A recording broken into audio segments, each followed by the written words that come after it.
Malik Wilson is joining us in studio with a look behind the curtain.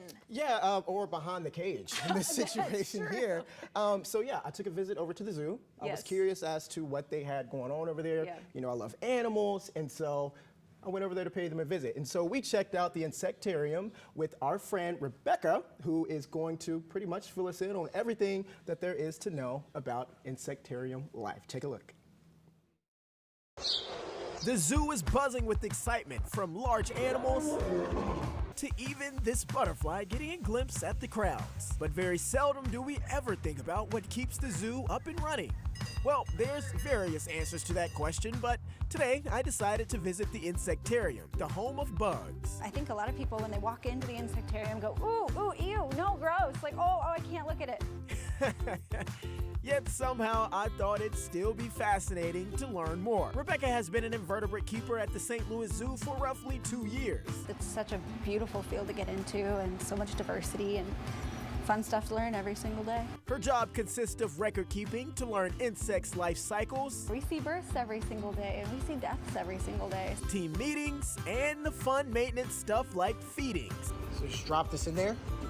Yeah, so all you'll do is open that up, drop it in there, they eat banana and melon.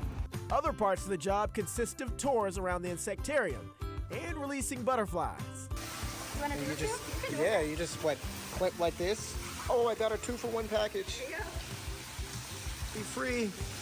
There's a lot of stuff happening kind of behind the scenes in nature that I think the entirety of the zoo doesn't necessarily see, because you know, you're looking at big tigers and lions and bears, and they're very, very cool animals, but we're seeing the soil move, and we're seeing kind of the changes around us on a much smaller scale, but seeing the big impact that it makes, and kind of getting to show people that, and getting to show people that you don't need to be afraid of these guys. They're really cool. So the million-dollar question probably is, how does one become an invertebrate keeper at the zoo? I got a bachelor's degree of science in biology specifically, and just kind of started volunteering and did some fieldwork positions, and then just kind of weaseled my way in here until they couldn't get rid of me. So it's kind of the way to do it.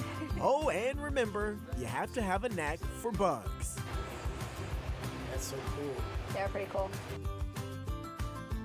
All right, Mary, I have a question for you. I loved this. First of all, I loved this. Yeah, it's amazing, so right? Fun. It's amazing. Yes. So I have to ask, would you carry any of those or hold any of those insects that were on screen? Okay, so yes to the butterflies. Okay, of course. Okay, so actually, butterflies are really nasty, and Rebecca mentioned that she correlates them to frat boys. Where it's like they look gorgeous on the outside, but really live a dirty, nasty life. Oh, that is so funny. She was like, most people want to carry the butterfly because they look beautiful. So maybe I would have changed my mind had I known. But Malik, this was incredible, because this was so you. You love animals. Yeah. If you were to be a zookeeper, if the St. Louis Zoo was going to hire you, where would you go? What animal? Would you do insects? I'm going to the Reptarium. Okay. Simply because I love reptiles. Yeah. And so that's actually going to hopefully be the next journey that we go to. Okay. We're going to reach back out to the zoo and see if we can't get a behind-the-scenes look at the herpetarium. Yes. That's the real scientific word for it. So we're going to see. Well, it's such a great idea for